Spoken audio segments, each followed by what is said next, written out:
Olá pessoal, vamos começar nosso curso de Raciocínio Lógico, a matéria mais fácil do concurso público.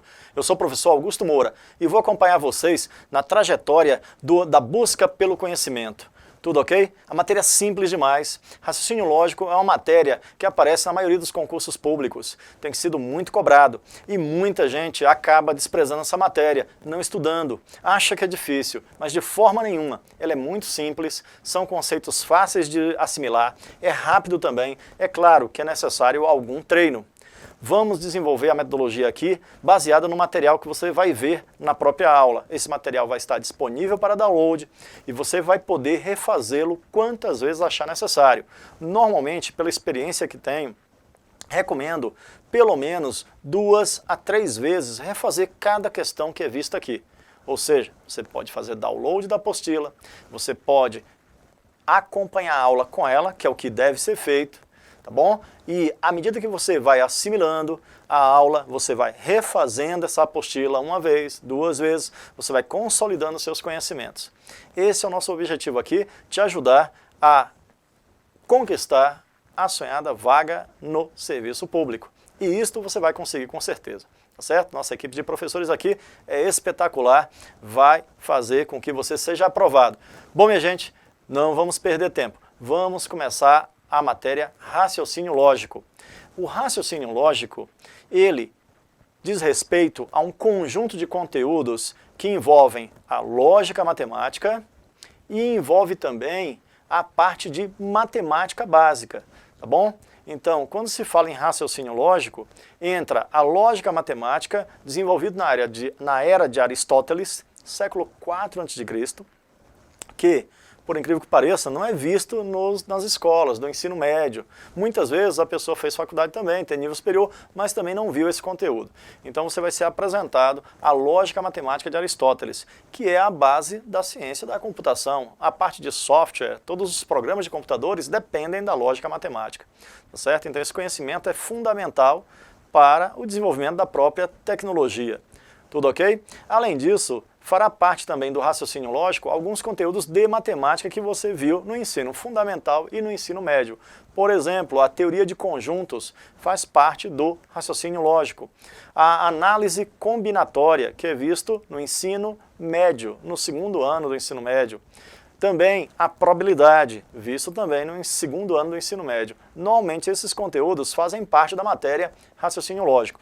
Tem algumas bancas que cobram também problemas aritméticos e matriciais, sequenciais, problemas sequenciais. Tudo isso está envolvido no campo do chamado raciocínio lógico. Bom, gente, vamos começar o raciocínio lógico com o primeiro conteúdo, que é a parte de proposição. O primeiro conteúdo de raciocínio lógico é a proposição. Vamos ver o que é uma proposição? Uma proposição é uma sentença que pode ser valorada. Você está vendo aí na sua tela. Proposição é uma sentença que pode ser valorada. A palavra valorada significa julgada. Se uma sentença ela pode ser valorada, significa que ela pode ser julgada. Toda sentença que pode ser julgada é chamado de proposição. O que significa julgar uma sentença? Julgar uma sentença significa atribuir um valor lógico. O valor lógico pode ser o verdadeiro, representado pela letra V, ou o falso. V e F representam os valores lógicos de uma sentença. Repetindo, se eu posso julgar uma sentença, ela é considerada uma proposição. E toda proposição admite um valor lógico, verdadeiro ou falso. Nunca existirá um terceiro valor lógico. Existe um princípio chamado princípio do terceiro excluído na lógica matemática, em que uma sentença não pode ser julgada de outra forma, apenas com o valor lógico verdadeiro ou com o valor lógico falso. Bom, para uma sentença ser proposição, ela tem que atender essa condição, ela tem que ser uma afirmação. Só afirmações poderão ser julgadas e serão proposições. Bom, só que sentença é muito mais do que afirmações. Olha só, se eu tenho aqui o conjunto das sentenças, algumas dessas sentenças são sentenças afirmativas. Essas sentenças podem ser julgadas como verdadeiro e falso, mas existem as sentenças interrogativas, as sentenças exclamativas, as sentenças abertas, as citações, tá bom? Então, essas sentenças não são proposições, porque elas não podem ser julgadas. A única sentença que é proposição são sentenças afirmativas. Essas sentenças são chamadas de proposições. Então, vamos repetir. Se eu tenho uma sentença que é uma afirmação, ela pode ser julgada como verdadeiro e falso. Então, ela é uma proposição. Agora, se uma sentença é interrogativa, ela não pode ser julgada. Por exemplo, hoje vai chover? É uma pergunta. Eu não posso julgar como verdadeiro e falso. Bom, eu posso dizer que, segundo a previsão do tempo, vai chover. Segundo a previsão do tempo, não vai chover. Mas eu não posso julgar como verdadeiro e falso uma pergunta. Por exemplo, que horas são? Bom, você pode olhar no relógio e dar uma resposta. São 8 horas, 9 horas, são 10 horas. Mas eu não posso dizer que a sentença é verdadeira ou falsa. Então, sentença interrogativa não é proposição. Bom, sentenças imperativas. Sentença imperativa significa ordem. Por exemplo, faça o seu trabalho, resolva a questão, estude, vá para casa. Essas sentenças que eu acabei de citar são ordens, e uma ordem ela não pode ser julgada como verdadeiro ou falso. Bom, outro tipo de sentença que não pode ser julgada é sentença exclamativa. Por exemplo, oh, que dia lindo! Oh, a vida é bela! Então esse tipo de sentença exclamativa, ela não pode ser julgada. É uma opinião naquele momento. É um sentimento que está sendo expresso. As chamadas sentenças abertas. Por exemplo, na sua casa existem X pessoas morando. Essa sentença não pode ser julgada como verdadeiro ou falso. Por quê? Porque eu não disse a quantidade de pessoas. Eu representei a quantidade de pessoas por um valor X. Por exemplo, no Ministério do Trabalho existem Y funcionários. Eu não posso julgar essa sentença. Por quê? Porque essa sentença é uma sentença aberta. Não foi dito exatamente o valor. Agora, se eu digo, em sua casa existem 5 pessoas residindo, aí você pode julgar como verdadeiro ou falso, porque foi dito que a quantidade de pessoas na sua casa é igual a 5. Isso é uma sentença afirmativa. Tudo ok? A gente vai ver isso em exercícios. E as citações? As citações são sentenças que vêm entre aspas. Esse tipo de sentença, essa sentença não pode ser julgada. Uma opinião de alguém. Tudo ok? Bom, vamos então ver como é que isto aparece na sua prova. Tudo certo? Então vamos passar adiante. Vamos ver exemplos de provas sobre proposições. É o primeiro tipo de questão que aparece em prova sobre proposição, sobre lógica matemática, identificar uma proposição. Vamos ver aqui? Olha só a nossa questão. Vamos ler a questão, tá bom? E em seguida vamos identificar se as sentenças são ou não proposições. Olha só, essa questão aqui é uma questão da famosa banca CESP, é para julgar. Você deve julgar a sentença como verdadeira ou falsa.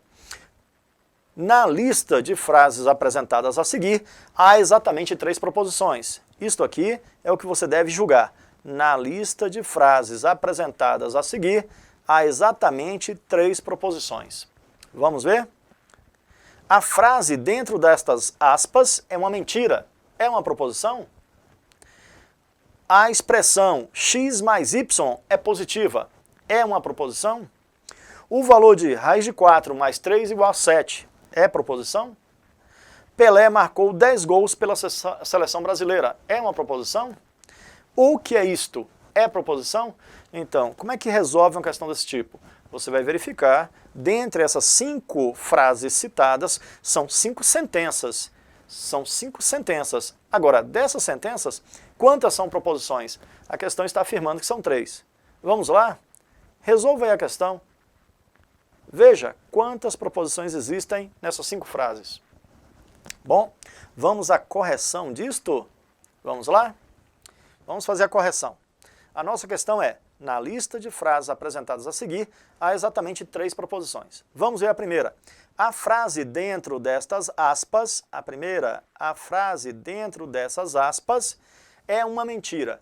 A primeira sentença, ela não é proposição, vamos cancelar, ó, vamos riscar, ela não é proposição porque ela é uma citação, é uma frase que aparece entre aspas, é uma opinião de alguém que não foi citado aqui. Então, se a frase aparece entre aspas, é uma citação. Está sendo citado uma opinião ou uma frase de alguém, então não pode ser julgada como verdadeiro ou falso. Já a segunda sentença, a expressão x mais y é positiva. Bom, a expressão x mais y é positiva pode ser julgada? Não, porque eu não sei quanto é o valor de x, eu não sei quanto é o valor de y. Se não foi determinado, isto é conhecido como sentença aberta. Logo, vamos riscar, não é proposição. Bom, o valor de raiz de 4 mais 3 igual a 7. Raiz de 4 mais 3 igual a 7 pode ser julgado. Raiz de 4, 2, mais 3, 5. 5 não é igual a 7, 5 é diferente de 7. Logo, essa sentença pode ser julgada como falso. Se ela pode ser julgada, ela é proposição. Veja que, para a questão, não interessa se era verdadeiro ou falso, mas interessa saber simplesmente se pode ser julgado ou não. Pode, é uma sentença falsa. É proposição. A sentença 3 é uma proposição. Pelé marcou 10 gols pela seleção brasileira. Pode ser julgada como verdadeiro ou falso? Claro que sim. Pelé, na verdade, marcou mais do que 10 gols, muito mais, tá certo? É uma sentença verdadeira, porque quem marca mais de 10, marcou 10. Ou, se você quiser dizer, é falsa, porque ele marcou mais do que 10, pouco importa. Se você considerar verdadeira ou falsa essa sentença, significa que ela é proposição e atende à ideia de valoração. Se é uma sentença pode ser valorada, é proposição. O que é isto? A sentença 4 é proposição e a sentença 5, o que é isto? É uma sentença interrogativa, ela não é proposição, não pode ser julgada. Tudo ok? Então, temos apenas 2 proposições. A questão afirmou que eram 3. Logo, a questão está errada. Tudo ok? Então, essa questão ela é julgada como uma questão errada. É isso que você colocará no gabarito, né, da banca CESP-Sebrasp. Bom, minha gente, vamos então para o nosso próximo exemplo. Será que ficou claro? Só é proposição, uma sentença afirmativa. Vamos adiante, ó. Vamos pegar um outro exemplo, mais um exemplo. Da mesma forma, essa questão também é para julgar. Devemos julgar. Considere as seguintes sentenças. O Acre é o estado da região Nordeste. Vamos ver aqui a nossa questão. Vamos ler nossa questão. Considere as seguintes sentenças. O Acre é o estado da região Nordeste. É a primeira sentença. Segunda, você viu o cometa Halley? Terceira, há vida no planeta Marte. Quarta, se x menor do que 2, então x mais 3 maior que 1. Nesse caso, entre as 4 sentenças, veja, foram dadas 4 sentenças. Apenas 2 são proposições. Então a questão quer que você julgue isto. Das 4 sentenças dadas, quantas são proposições? Vamos ver? Agora você já sabe como julgar. Primeira, o Acre é o estado da região Nordeste. Certo ou errado? Verdadeiro ou falso? Falso, porque o Acre é da região Norte, não é da região Nordeste. É proposição. Temos uma proposição, porque é uma sentença afirmativa. Você viu o cometa Halley? Corta, é uma sentença interrogativa. Viu a interrogação, você já sabe que não é proposição. A vida no planeta Marte é uma afirmação? É. Pode ser verdadeira ou falsa? Bom, por enquanto é falsa. Não se provou ainda que exista vida em outro planeta além da Terra. Então essa sentença é falsa, ela pode ser valorada, é proposição. Se x menor que 2, então x mais 3 maior que 1, bom, primeiro detalhe, essa sentença ficou em aberto. Quem é esse x? X é um número natural? X é inteiro? já é um problema, tinha que definir quem é o x. Segundo, vamos verificar, x menor que 2 significa que x pode ser, considerando números inteiros, o 1, o x pode ser o 0, o x pode ser o menos 1, o x pode ser o menos 5, por exemplo. Bom, se x for 1, x mais 3 maior que 1, será? Vamos ver? Então vai ficar 1 mais 3 maior que 1, é verdadeiro. Bom, se for 0, 0 mais 3 maior que 1, verdadeiro. A sentença é verdadeira.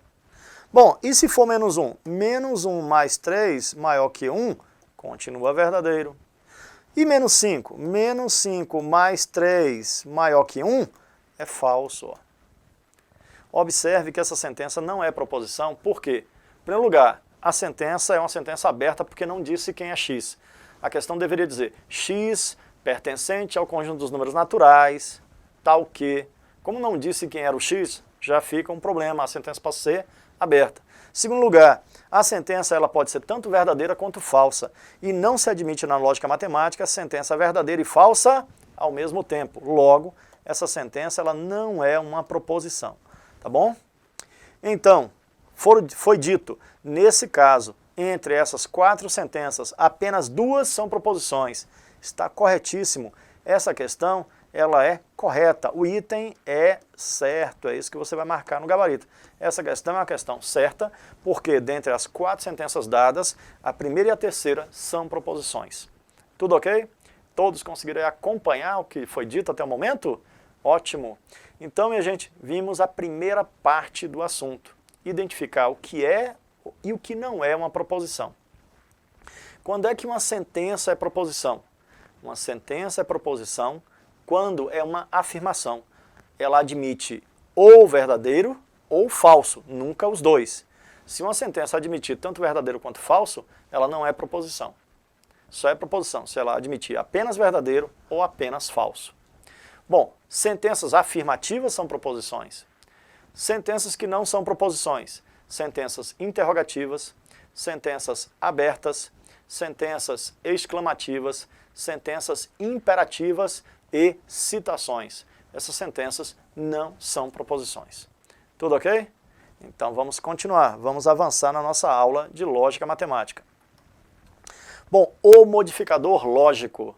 O modificador lógico é a negação. Quando a gente nega uma sentença, essa sentença muda o valor lógico. Vamos ver o que representa a negação na lógica matemática. Vamos ver? Olha só, está aí no nosso texto. Vamos acompanhar. O modificador lógico, a negação. Na negação de uma proposição P, iremos usar o sinal de tio ou a cantoneira. Este símbolo é o tio e este outro aqui é a cantoneira. Esses dois símbolos são utilizados para representar a negação. Tem bancas que utilizam o tio, tem bancas que utilizam a cantoneira antes de uma letra para representar a negação da sentença. Bom, vamos ver a simbologia disso? Está aqui, ó. Se eu tenho uma sentença P, ela pode ser verdadeira ou falsa. Quando eu quero negar P, eu devo escrever isto, ó, não P. P representa uma sentença qualquer. Eu posso negar colocando o tio ou posso colocar a cantoneira antes da letra que representa a negação dessa sentença. Bom, se uma sentença P é verdadeira, quando eu nego a sentença P, ela se torna falsa. Já quando a sentença é falsa e ela é negada, ela passa a ser verdadeira. O não representa um conectivo lógico e permite que valor verdadeiro mude para falso, valor falso mude para verdadeiro. Por isso que é chamado de modificador lógico. Bom, minha gente, vamos ver exemplo disto. A lógica matemática utiliza letras para representar proposições. Os exemplos que temos agora serão representados por letras, que é o hábito da lógica matemática, para que o seu julgamento seja imparcial. Observe, exemplo, que é uma sentença, a porta está aberta. A negação de que pode ser representado pelo não que, com a cantoneira, ou com o tio. A negação de que é dizer que a porta não está aberta. Ou então, podemos negar também dizendo que a porta está fechada. A porta está fechada. Podemos negar a sentença de duas formas. A negação de a porta está aberta é dizer que a porta não está aberta ou dizer que a porta está fechada. Bom, neste momento eu estou aqui no estúdio. E no estúdio a porta está fechada, tá bom? A porta não está aberta. Então, quando eu digo a porta está aberta, essa sentença é falsa aqui no estúdio. Eu estou no estúdio de gravação e a porta está fechada. Tá bom? Então, a porta está fechada é uma sentença falsa para mim. Quando eu digo a porta não está aberta, significa que é verdadeiro. Mudou o valor lógico. A porta está fechada, verdadeiro. Então, se eu digo a porta está aberta, falso, a verdade é que a porta está fechada ou ela não está aberta. Veja que a negação da sentença muda o valor lógico. Vamos ver outro exemplo. 8 é ímpar. Como é que eu nego que 8 é ímpar? Para negar que 8 é ímpar, eu digo que 8 não é ímpar. Ou então eu posso dizer que 8 é par. Porque quando um número não é ímpar, ele é par. Só existem duas possibilidades. Bom, então vamos julgar, vamos verificar a valoração de cada sentença. 8 é ímpar, é uma sentença verdadeira ou falsa? Bom, você sabe que é uma sentença falsa, porque 8 não é ímpar. Então, se eu nego que 8 é ímpar, eu digo que 8 não é ímpar. Logo, 8 não é ímpar, é uma sentença verdadeira. 8 é par, uma sentença verdadeira. Veja que, ao negar uma sentença falsa, ela muda para verdadeiro. Já se ela é verdadeira, ao ser negada, muda para falso. Bom, minha gente, vamos finalizar essa nossa aula, tá bom? Essa nossa primeira aula de lógica matemática com esses exemplos. Preste atenção. A sentença A é representada por 8 mais 3 igual a 10. Como é que eu nego que 8 mais 3 é igual a 10? Eu digo então que 8 mais 3 é diferente de 10. É assim que é negado. Se eu tenho uma sentença com igual, a negação é feita colocando o sinal de diferente. Bom, 8 mais 3 igual a 10, falso. 8 mais 3 diferente de 10, verdadeiro. Veja que mudou o valor lógico. Próxima, 5 mais 3 menor do que 10. Bom, 5 mais 3 menor do que 10 é negado dizendo que 5 mais 3 é maior ou igual a 10. Cuidado, tá bom? Porque quando o número não é menor, ele é maior ou igual. Tem duas possibilidades. E isso aparece nas questões de lógica matemática. 5 mais 3 é menor que 10? Verdadeiro. 5 mais 3 é 8. Agora, 5 mais 3 é maior ou igual a 10? Falso. Veja que mudou o valor lógico. Bom, 5 mais 3 maior ou igual a 10. Como é que eu nego que 5 mais 3 é maior ou igual a 10? Na letra C, a sentença C. Eu devo dizer que 5 mais 3 é menor do que 10. A negação do maior ou igual é menor. 5 mais 3 maior ou igual a 10, a sentença ela é falsa. Menor do que 10, verdadeira. E o último, 8 mais 3 menor ou igual a 10. Então eu nego dizendo que 8 mais 3 maior, menor ou igual, se nega com maior do que 10. Bom, 8 mais 3 menor ou igual a 10, falso, que 8 mais 3 é 11. E 8 mais 3 maior que 10, verdadeiro, veja que negou o valor lógico. Para finalizarmos, preste atenção. Se eu tenho a sentença e a sua negação, uma sentença com igual se nega com diferente. Uma sentença com maior se nega com menor ou igual. Uma sentença com menor se nega com maior ou igual. Uma sentença com maior ou igual, menor. E a sentença com menor ou igual se nega com maior. Isso aí é um resumo que você tem que lembrar para responder essas questões de lógica. Tudo ok? Bom, minha gente, ficamos por aqui. Até o momento, né, vimos o que é uma proposição e o que é a negação de uma sentença. Como negar sentença simples. Vimos nesta aula identificar quando é proposição e quando não é proposição, e vimos também o modificador lógico, o não. Tudo ok? Até o nosso próximo encontro, onde continuaremos com as noções de lógica matemática, e você vai ver que é bastante simples responder isso em prova e conseguir a sua aprovação. Até lá!